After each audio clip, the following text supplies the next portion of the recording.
गोसोआ मानोबा नोंखौल' नांगौ आंनि मेगना मानोबा नोंखौल' नोजोर होदों नोंथ' मिथिला सना जाबाय आं दिवाना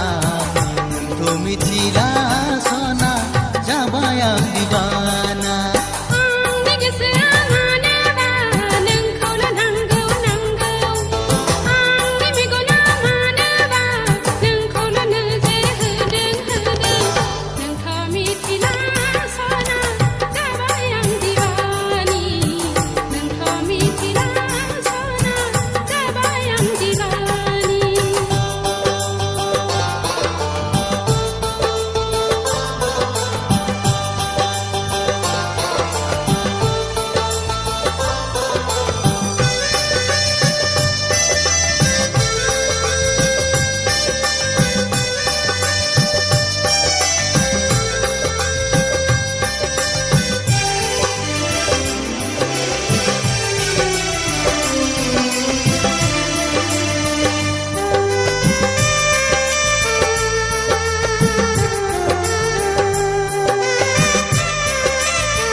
गोसोआ मानोबा नोंखौल' नांगौ आंनि मेगना मानोबा नोंखौल' नोजोर होदों नोंथ' मिथिला सना जाबाय आं दिवाना नोंथ' मिथिला सना जाबाय आं दिवानी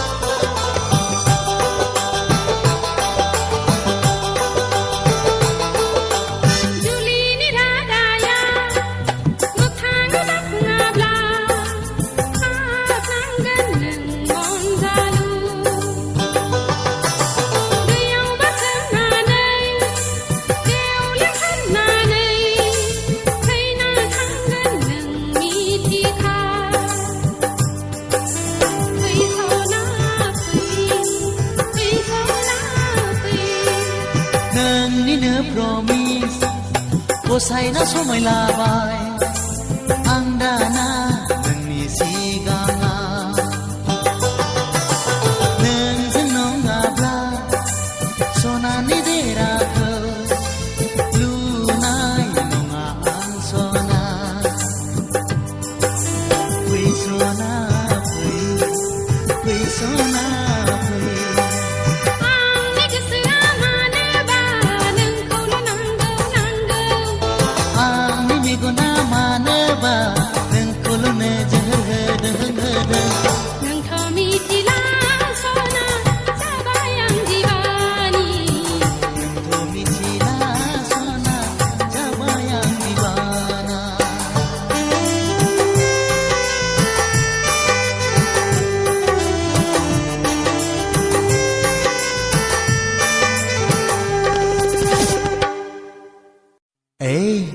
रागा जोंबाय नङासै खाथियाव फैदोना गोसोनि खोथा बुंदोना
आंजों फैदेरगौबा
गाथोननि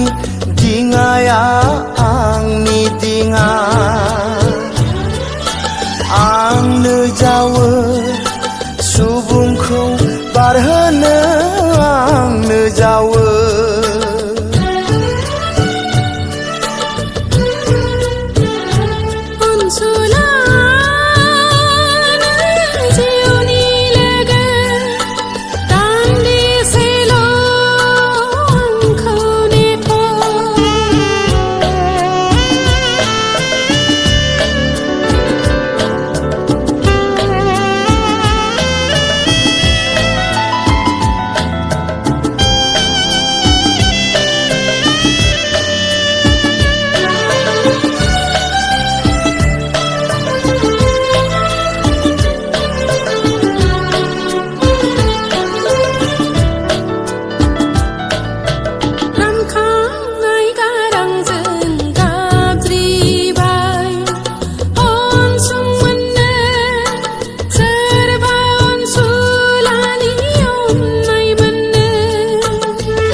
थायो आं निदानारिखौ नायनो थाखाय आंनो दङ नोंजों लोगोसेयै आंनो थायो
मोसाखांबाय आंथ' फागोलि जालांबाय आंथ' मिथियै जाथारबाय नोंनि गोदै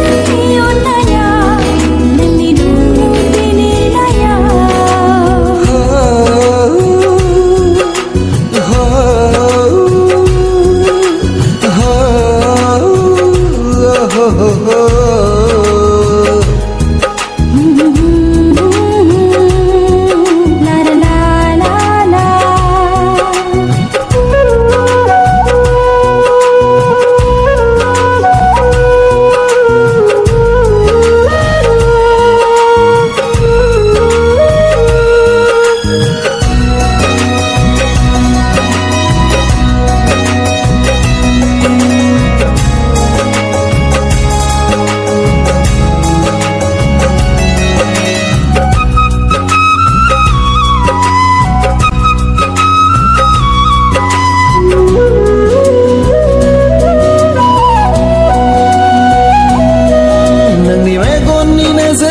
नोंनि जाम्बि जाम्बि खुद्रि बायनाया नोंनि मेगननि नोजोरनि ओंथिया नोंनि जाम्बि जाम्बि खुद्रि बायनाया गोसो सिङाव नुफा माफा आगर एरलाङो आंथ' गोजोननाय मोनथारो नोंनि गारनाय गोरबोनि तेरायाव नोंनि मिलौदो गारांनि लैथोआव नोंनि गारनाय गोरबोनि तेरायाव नोंनि मिलौदो गारांनि लैथोआव सिरि सिरि गोजोनै आंथ' उन्दुलाङो नोंथ' जेबोखौनो मिथिया पागला जालांगोन नोंनि अननायनि फाखना पागलि जालांगोन थेवबो नोंखौ आंबो जगोन पागला जालांगोन नोंनि अननायनि फाखना पागलि जालांगोन थेवबो नोंखौ आंबो जगोन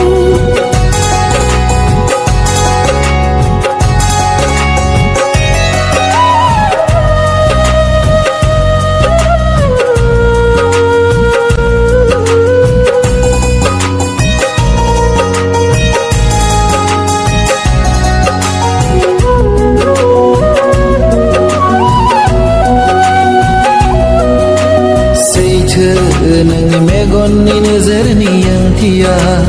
गोथार नोंनि गोरबोनि खुद्रिनाय रावफोरा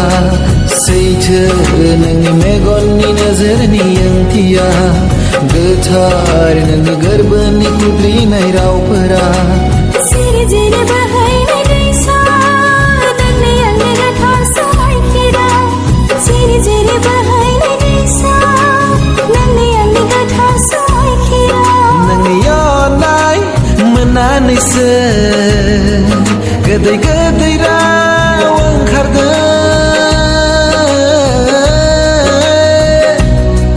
नोंनि मिलिनाय मोननानैसो गोरबो सुग्लायनाय सिमां नुदों नोंनि गोदै राव नोंनि गोदै देंखो नोंनि गोदै मिनिनायाव बुहुमा मोसाखांबाय आंथ'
जायो दाउफोर बादि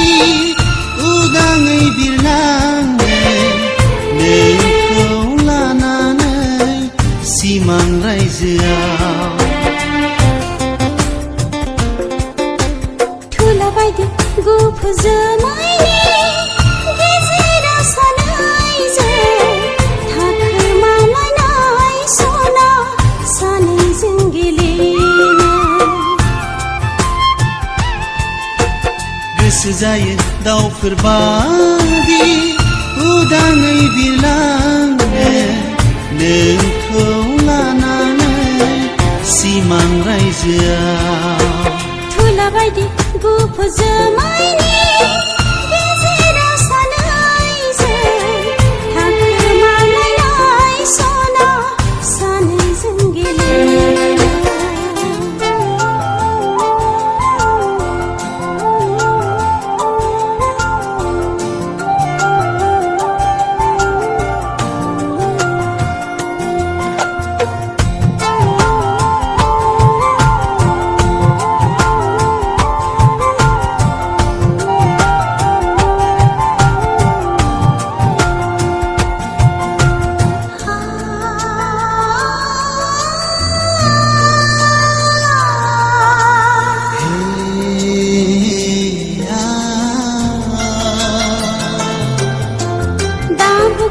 जानो सावलिया बारजों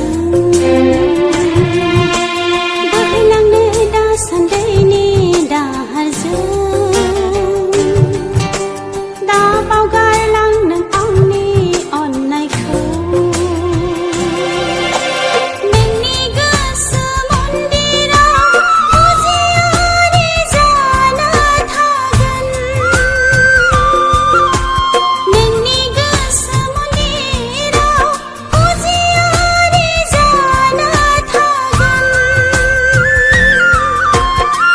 लैथो बादि गुवार गोथौ गोरबोआव गुलुङा गेलेमा गोजौ हाजो बादि थाबाय थागोन आंनि नोंखौ अननाया थाबाय थागोन आंनि नोंखौ हास्थायनाया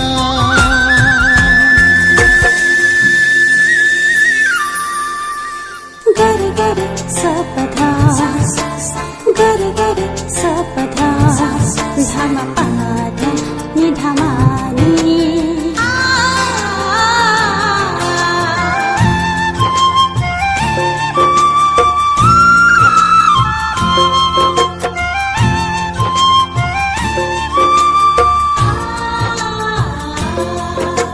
लाखानाय समाय दाबाव नों सना खानाय रादाय दाने उसी रुसी हां माथा गोनां फागिलि जागोन गोरबोआ गावगोन आंनि गोसो गोरबो बायग्लिलांगोन गोरबोआ गावगोन आंनि गोसो गोरबो बायग्लिलांगोन लाखानाय समायखौ आं बावनाय नङा होखानाय रादायखौ आं नेवसिनाय नङा नोंनि गोरबोआव आं हांगार फुना नोंनि गोरबोआव आं हां माथा होआ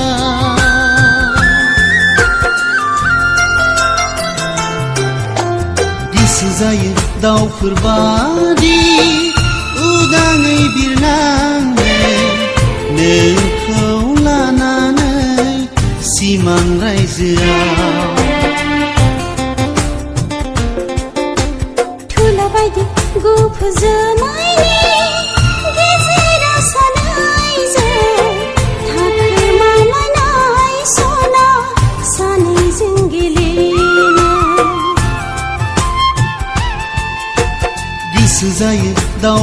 बादि उदाङै बिरलांनो नोंखौ लानानै सिमां रायजोआव थुला बायदि गुफुर जोमैनि गेजेराव सानैजों थाखोमालायनाय सना सानैजों गेलेनाय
खुसिब्लानो बयबो खुसि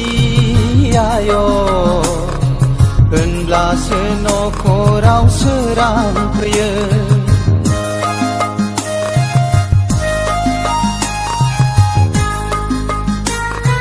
सनानि नखरखौ नोंनो दागोन आय' अननायनि बेन्दोंजों बेंखनना दोनगोन खुसिब्लानो बयबो खुसि आय होनब्लासो नखराव सोरां फैयो सनानि नखरखौ नोंनो दागोन आय' अननायनि बेन्दोंजों बेंखनना दोनगोन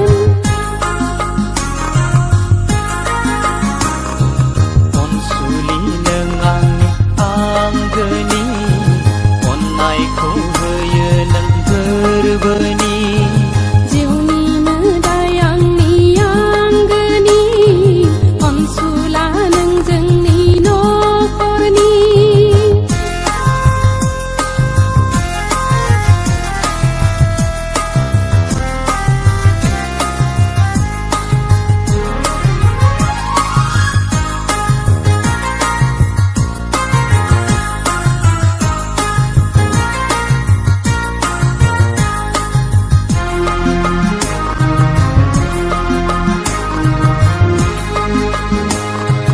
नायहर हनै फारौ जराया खुगा रुजु रुजु रायज्लायलायदों अनज्लायनाय गारांजों गोसोनि खोथाखौ फोरमायलायदों अनज्लायनाय गारांजों गोसोनि खोथाखौ फोरमायलायदों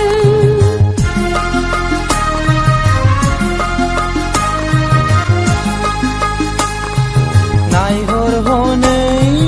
बागाननि बिबारफ्रा आइला हुइला बारजों मोसादों बेरे सिखिरिया बाहां बिरहां खुसिजों रंजादों बेरे सिखिरिया बाहां बिरहां खुसिजों रंजादों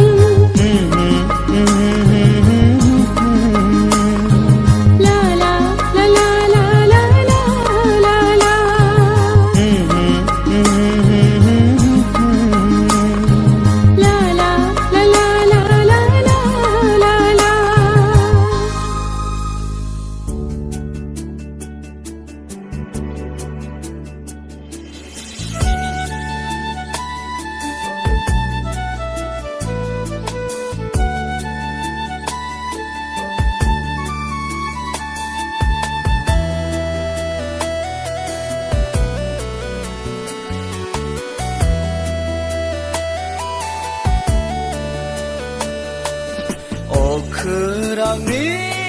हाथरखि जोंनाय बादि जोङो नों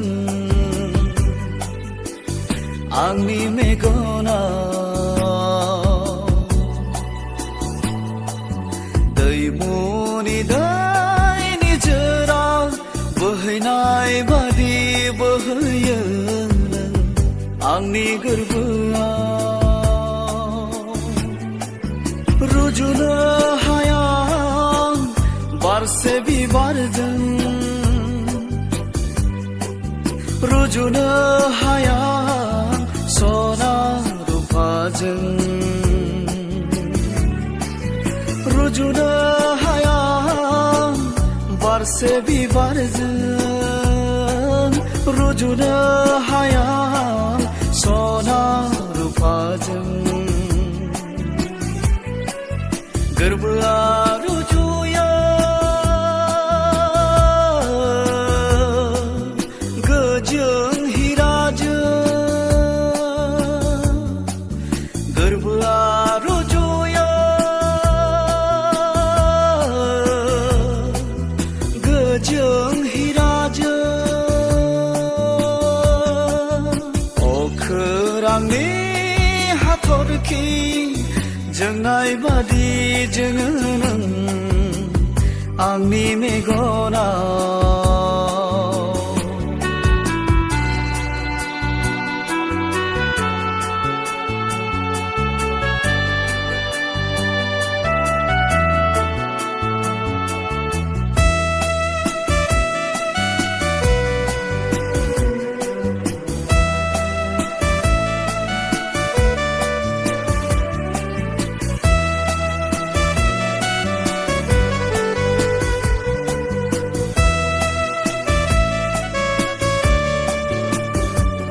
नाङा गोजोनो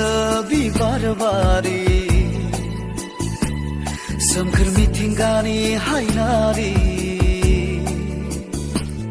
नाङा गोजोनो बिबार बारि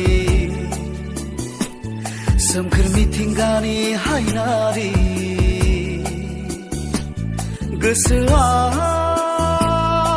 गोजोनखां अराय सम गासिबो नोंनावनो दं आंनि गोरबोनि हास्थायनाय महिमाया गासिबो नोंनावनो दं आंनि गोरबोनि हास्थायनाय महिमाया अखोरांनि हाथरखि जोंनाय बादि जोङो नों आंनि मेगनाव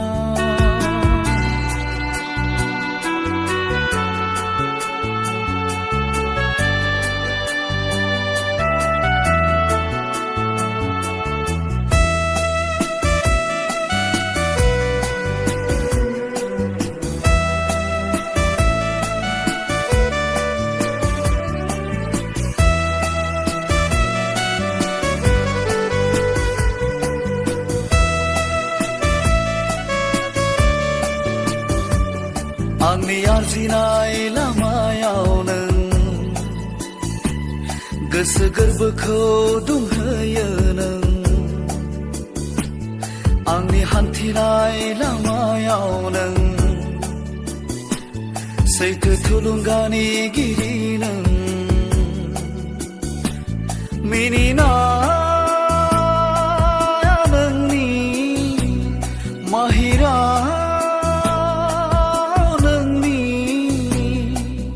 गासिबो बावहोजोबो आंनि बे जिउआव गोरोन्थि साननायफोरखौ गासिबो बावहोजोबो आंनि बे जिउआव गोरोन्थि साननायफोरखौ अखोरांनि हाथरखि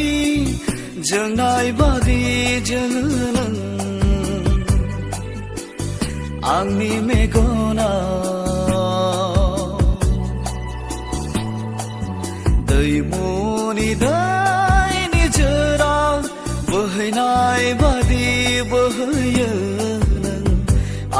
गोरबो